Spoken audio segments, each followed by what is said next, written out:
ഈ ലോകം മുഴുവനും എതിരായി, ആൾക്കാർ മുഴുവനും പരിഹസിക്കുന്നു.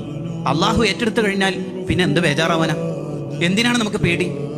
ഒരാൺകുട്ടി ഇവിടെ ജനിക്കരുത്, ജനിച്ച കുട്ടി കൊല്ലപ്പെടണം എന്ന് കരുതി ആയിരക്കണക്കിന് കുട്ടികളെ കൊന്നുകളഞ്ഞു ഫിർഔൻ.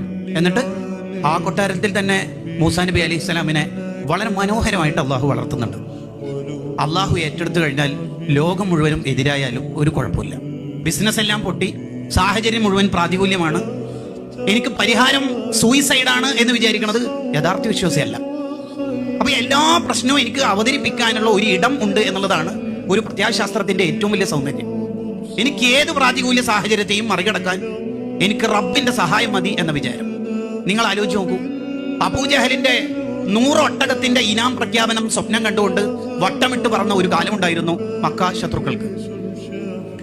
നബി സല്ലല്ലാഹു അലൈഹി വസല്ലം തങ്ങളെയും കൂടെയുള്ള സിദ്ദീഖ് റളിയല്ലാഹുവിനെയും അള്ളാഹു സംരക്ഷിച്ചത് എങ്ങനെയാണ്?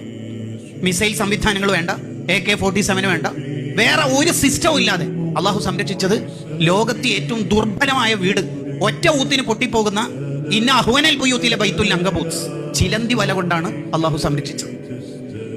എന്നിട്ട് അതിനെ വളരെ മനോഹരമായിട്ട് ഇമാം ബുസൂരി ആവിഷ്കരിക്കുന്നുണ്ട്. കോട്ടകൾ വേണ്ട, പ്രതിരോധ മിസൈലുകൾ വേണ്ട, ഒരു ഡിഫൻസും വേണ്ട, അള്ളാഹുവിനെ സംരക്ഷിക്കാൻ ഒരു ചിലന്തി